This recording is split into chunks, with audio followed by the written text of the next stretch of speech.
What's up, guys? Welcome to episode 25 of the Cinematic Boys Reviews. Today I got my co-host Bilal. Sammy couldn't make it to today's episode, but we got a special guest on here. If you guys know, Katie is returning for another review. What's up, Katie?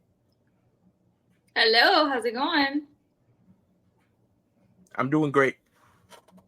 But of course, if you guys watched the review last week that we done, we kind of teased that we're going to start doing the Alien franchise. So, of course, today we're going to start with the first entry with Ridley Scott's Alien, which was released in 1979. This stars, I definitely know Sigourney Weaver, but I don't know the other actors, though. That's fair. But let's get right into it, guys. What are your spoiler-free thoughts on this movie? Katie, you can go first.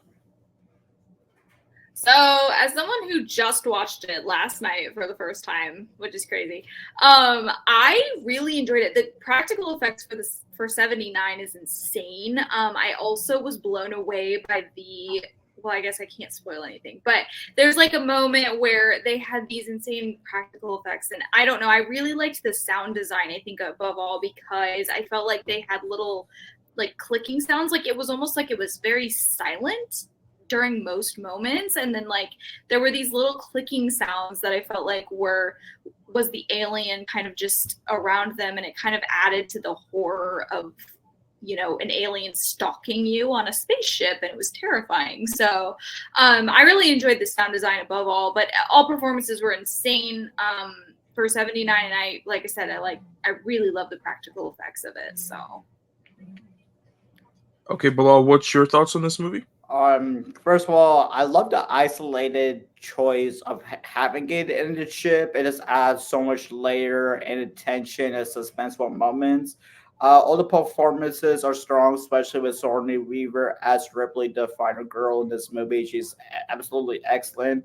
The practical effects for 79 is incredible to see what they could do. Even like the sequences that they're showing space is really well put together and it's kind of ahead of its time, you know. I do also really like how this movie opens with the title card. I think that was really slick and clean. And I think the score is really great for this movie as well. And like Kitty says, the sound design is great in this movie. Okay, for me, this is my first time watching Alien. I bet on your ass about it. Pause, okay. Pause, but, obviously. But I was, though.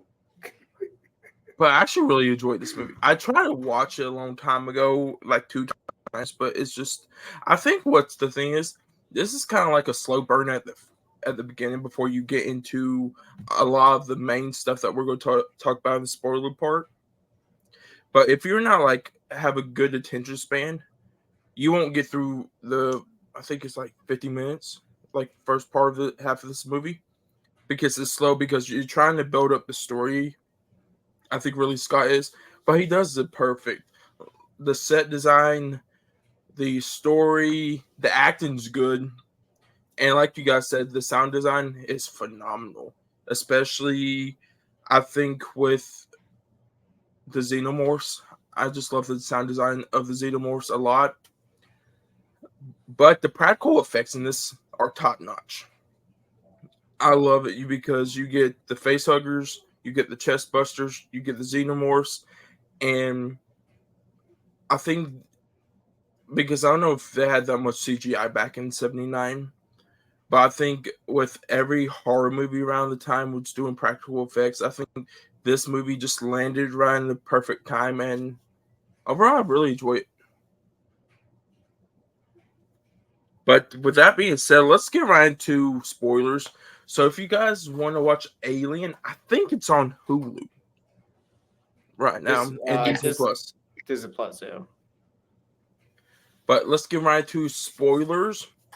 So Katie, we are doing something a little bit different than when you were on the Prisoners episode. So first, what is your favorite scene from this movie?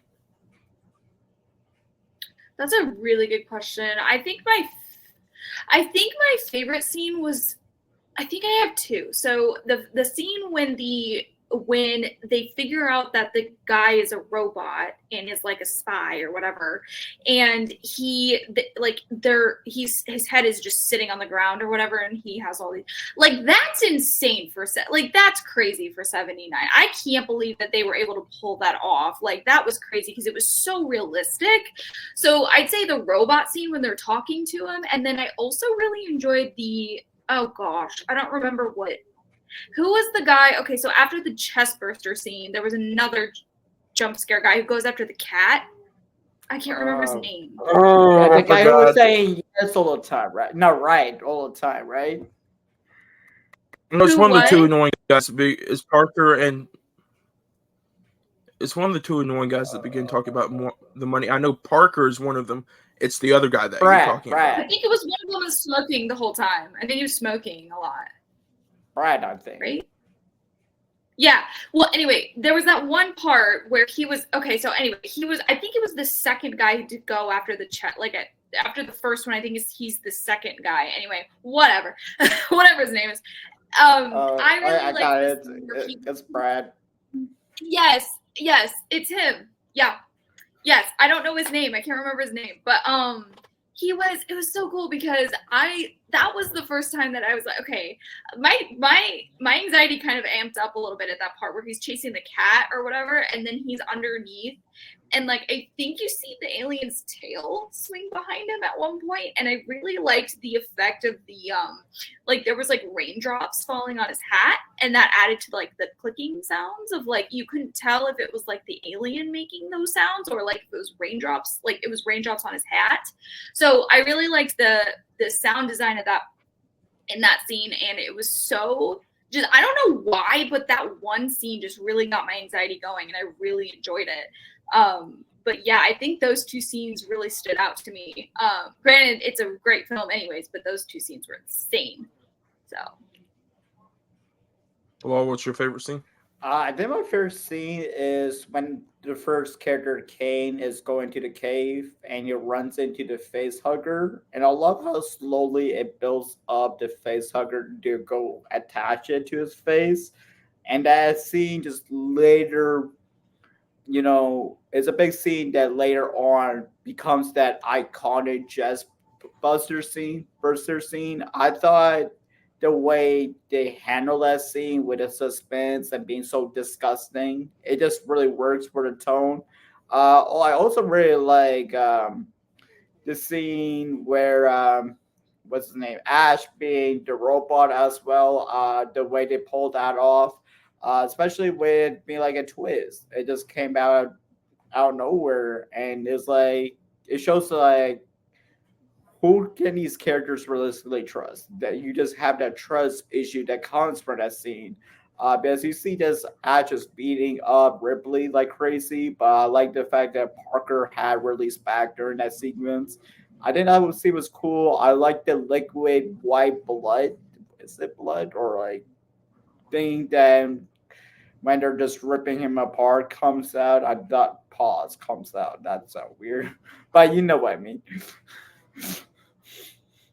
But I think my favorite scene is the chestbuster scene, because I think for like a horror movie, we got like Texas Chainsaw Massacre that didn't have a lot of gore. Halloween didn't have a lot of gore.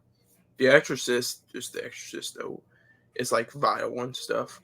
But like for a true horror movie, kind of like a slasher type, because of course this xenomorph is killing people.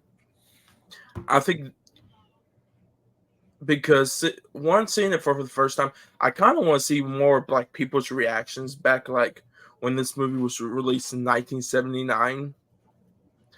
Because I was watching a video the other day, a lot of parents took their kids to this movie. Oh boy. And just think of that scene when it popped up, because you're thinking that this dude has a Caesar, but of course we find out later on that you see that blood spurt on his shirt, and everyone's scared, like they was wondering what's going on. Then all of a sudden you just see this thing burst out of his chest, and And I was thinking, what are chest bursters? Because I've always heard about them. Like with alien lore, I'm like, oh, it's just a baby xenomorph that has grown inside of a human being. And I thought that was pretty cool. Yeah. But Katie, we already talked about your favorite scene, but what is the best scene from this movie? Oh gosh. I mean, I feel like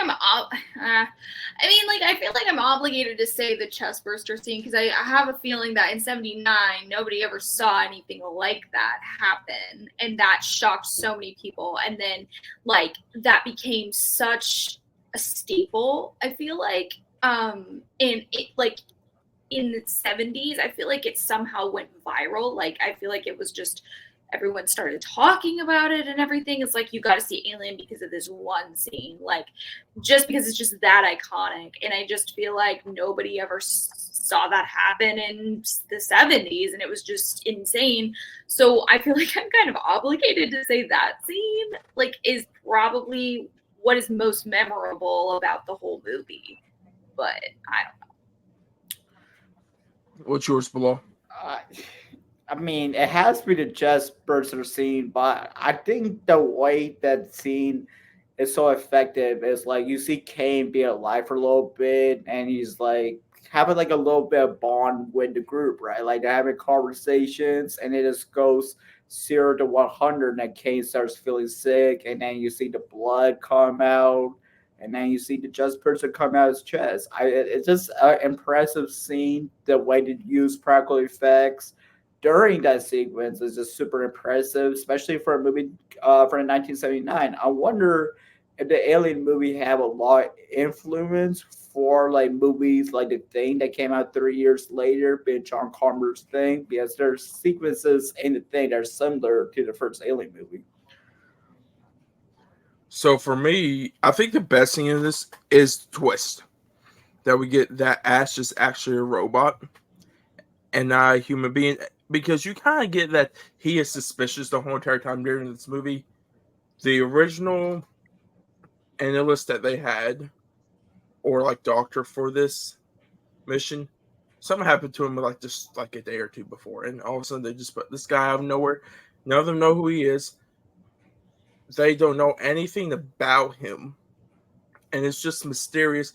And he's not acting right. He's not having a lot of human mannerisms like most of these people have, especially like the chestbuster scene. Like they were all scared, and he's just like standing there, like just like a normal person. Um, to add to that, in the beginning scene when Kane gets affected by the face hugger, Ripley's like, "Oh, we should probably put the quarantine to have safety." And then I think Ash let Kane into the building. So that Ash is the reason for this movie to begin with. If they have the core team, there wouldn't be an alien on the ship. So that plays a role, a larger role from the beginning to the end of the film.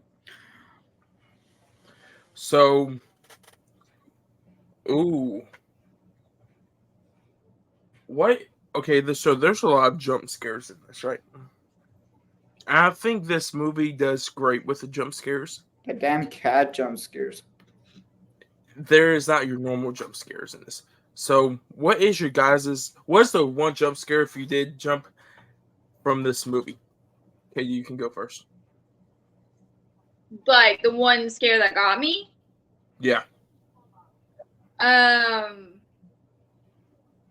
trying to remember. I don't think it's hard for jump scares to really get me at this point because I'm such a horror fan. I feel like, shoot, I don't remember. I think there was one. I don't even remember. I think it was the cat that got me when the guy that we talked about earlier. I think it was like the cat jumped at him at some point, I think, and he just like for some reason that got me a little bit. I don't know if there was one specific jump scare that really like stuck with me though, but I do think like I said, 479 was crazy and insane. So I guess I would say that one didn't the cat jump out at one point? The guy Yeah. that was Yeah. smoking with the hat. Yeah, that's what I thought. So maybe that one, I think I was like, whoa, that's like got me a little bit, but Yeah, because nothing it was really the like okay. I remember the cat jump scare now. It's because Ripley, Parker, and that other guy The was cat. looking. What? The cat name is Jones, by the way. Jones. Yes. Yeah, Jones. So they all were looking for the chestbuster at first before it became a xenomorph, and that's the jump scare you're talking about. I'm thinking there's a couple jump scares with the cat. There's that one, and I think it's the one that you guys were talking about. It's when Jones the guy has to find Jones. And before he gets attacked by the xenomorph, which we actually know is a xenomorph because it grew out of its little skin, kind of like a snake. I think the cat guy right there also. Yeah. Yes. Yeah, that's what I'm trying to I think it's just they didn't get me that much, so I don't know if there's one that really like stood out, but I guess the one, like I said, the guy with the hat, Parker, is that what we said his name was? I think Brad is his name. Yes, Brad. Parker is the other guy. The Parker was the one saying they should ice them, right? Like yeah, that they want that he wanted the extra bonus. Yeah. Yeah. Yes. So like I said, like I think that one just sticks out to me because I felt like that scene was like really, that was one of my favorite scenes in the whole movie. So maybe that one stuck out the most. So speaking of Parker, I wish his death scene was a little bit better, though. I mean, yeah. Since he was he was a good guy, he deserves a better death. It was kind of like a Barton death, to be honest. Yeah. He got tongue punched by the xenomorph. That's technically what he done. That's it. Yeah. It was lame. It's not fair. So, Bilal, what was the jump scare that got you? Y'all said the cat one. I think the second one's probably during the end when the xenomorph is like one of the ships gets blown up. Ripley thinks the xenomorph is dead, and then she's just chilling. And when the xenomorph is right there, and I think what got me wasn't the xenomorph; it was Sorry Weaver screaming got me. Like her scream was really loud and got me, but I like that sequence. They're dead. So for me, it's gotta be Danny's death. Because of course they're seeing the xenomorph's like little dot going right then. And they're thinking it's coming from the other way. And it's actually right there upside him the whole entire time. So when you turn, I'm thinking, okay, this xenomorph will be running at him, and it's just right there.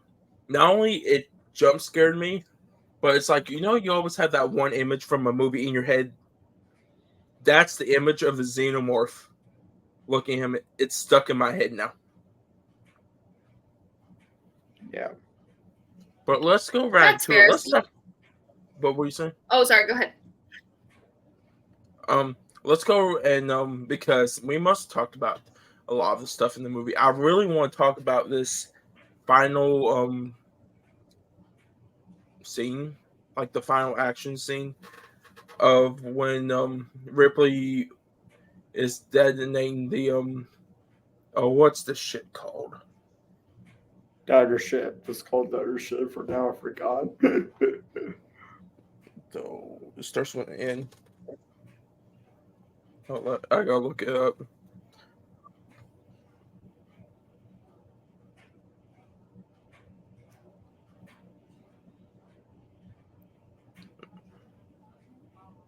Okay, please tell me the name.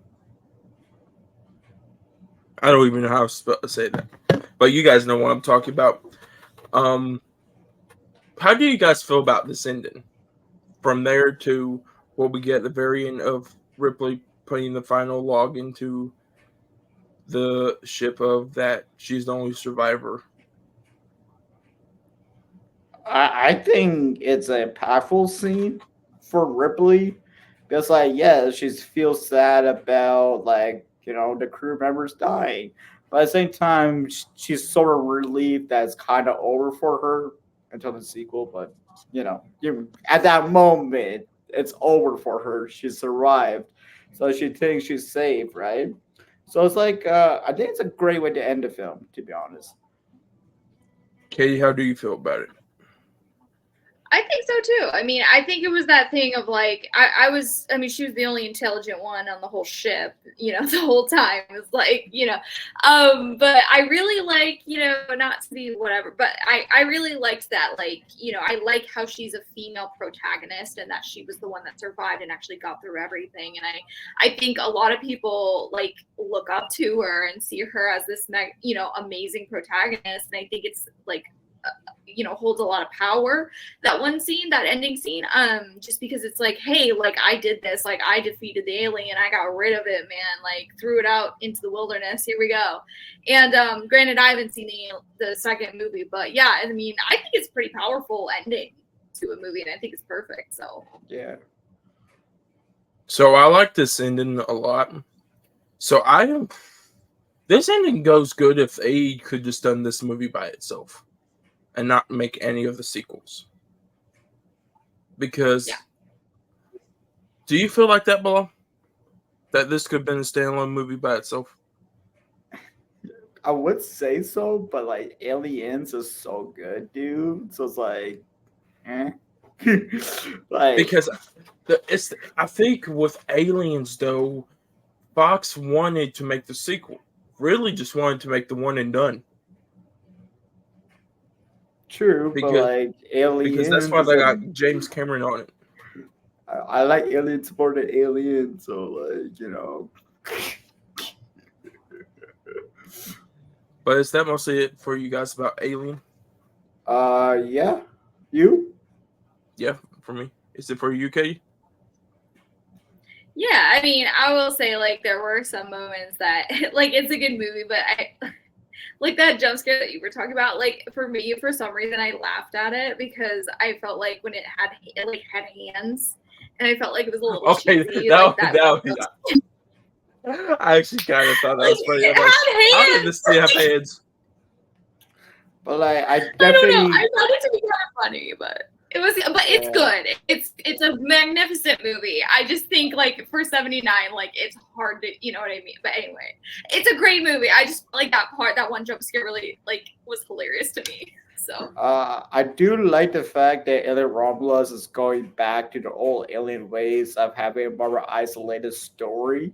Thank God, because like Prometheus and Covenant kind of go off the rails for me a bit. They're not terrible movies, but like they just don't feel like the classic Alien movies, But I'm glad Alien Romulus is going back to the old ways, which is something I'm really excited about.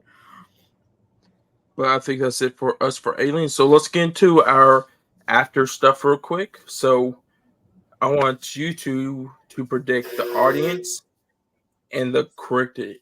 Holy crap! What was that? Critic score of Rotten Tomatoes for this movie. Right, who's going first though? Katie, you can predict first. Okay, so for critics, I'm gonna go very high. I'm gonna go 97. Okay. Bilal, what's your critic? For audience? Oh, sorry. No, you can go. Yeah, you can go, Katie. Sorry about that.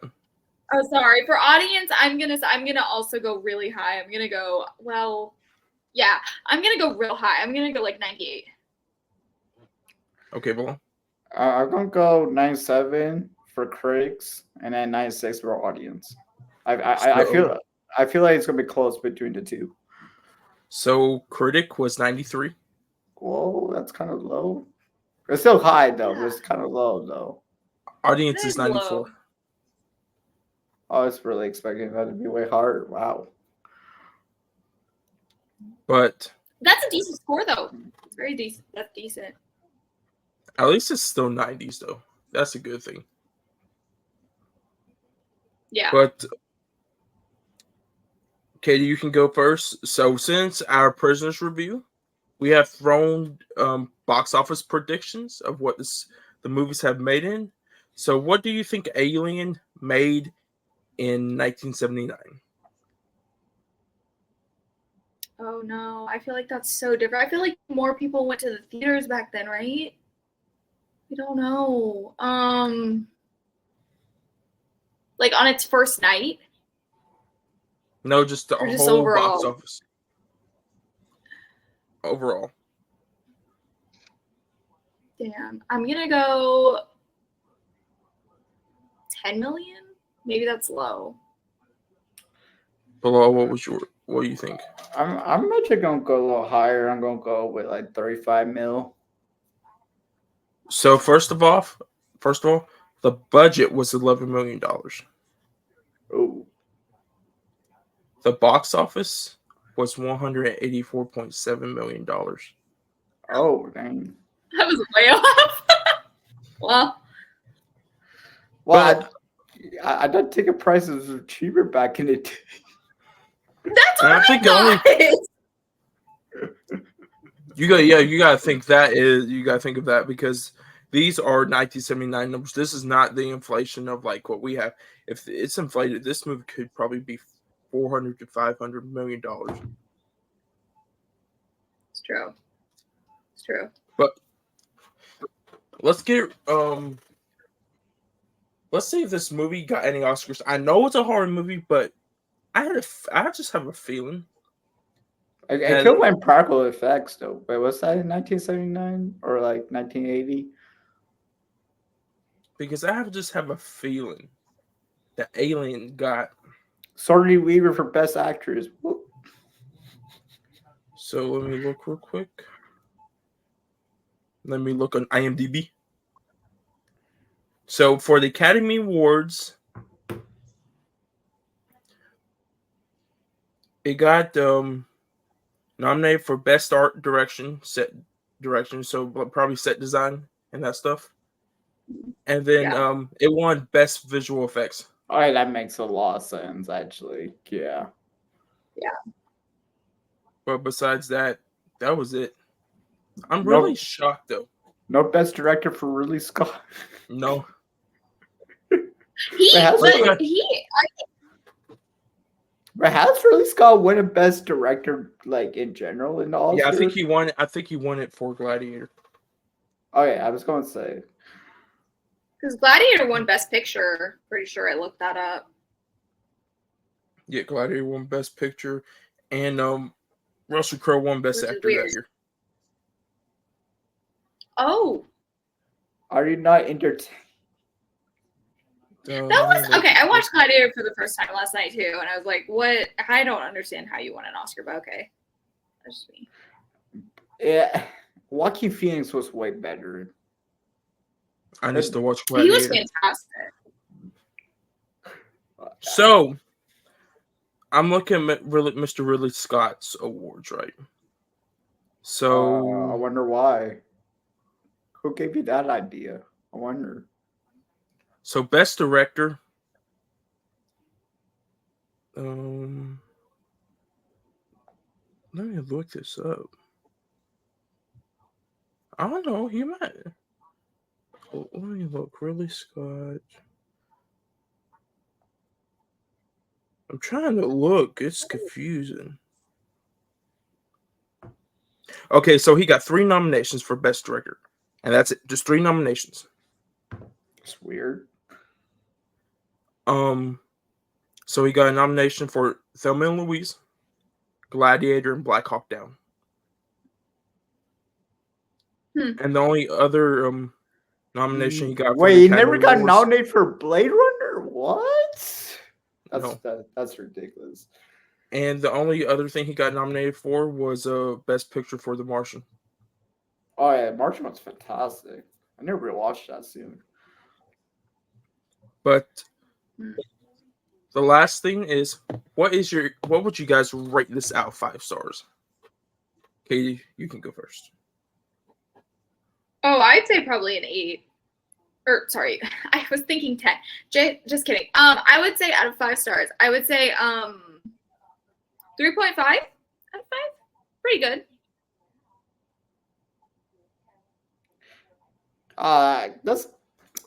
I had to give this one a 5-star movie. Like, it had me hooked, which is very rare for like a slower approach to a horror movie. Two, it's so iconic and so many great scenes sprinkled into it, and Sigourney Weaver's performance was excellent. So I think it is like a 5-star, especially looking at the Ridley Scott movies I've seen so far. I think it's probably my second favorite Ridley Scott behind Blade Runner. So yeah. So at first I was going to give this a 4.5 when I was watching this. But after sitting on it for like a couple, like hour or two and thinking everything, especially with that twist at the end, I got to give this 5 stars. This is a really good Ridley Scott movie. I've only seen 2 Ridley Scott movies so far with this and Blade Runner.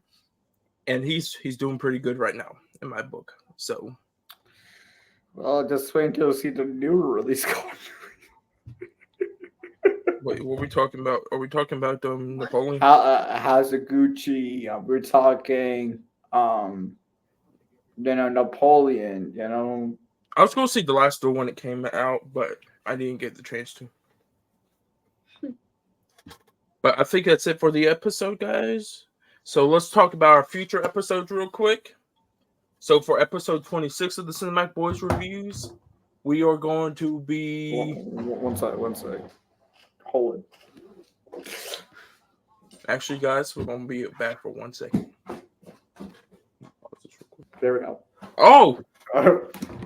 Yes, we are going to be doing... Okay, so, Bilal, I might throw a plot twist on you right here. What? Yes.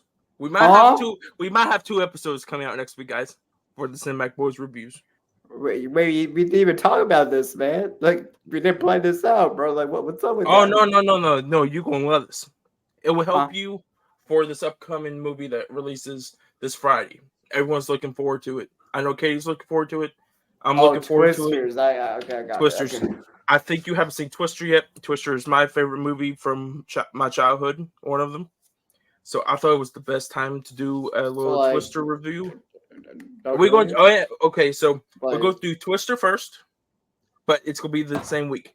We're going to do I'm thinking about Wednesday, Thursday, we're going to throw you guys with the Twisters review. Then, of course, Friday with our regular episode, we're going to do Aliens. So we are still going to do Aliens. I just wanted to throw Twister in there because I think it's a great movie to talk about, especially right before Twisters comes out this coming Friday. But for next week's Cinematic Boys episode, we are going to be talking about probably one of the scariest movies of the year. If you guys seen Bilal's reaction, you know what I'm talking about. Oh, what reaction? What you mean my reaction? Like, to the phone call. I was not scared at all. I don't know what you're talking about. I was totally cool. I was just acting. So I am talking about Long Legs.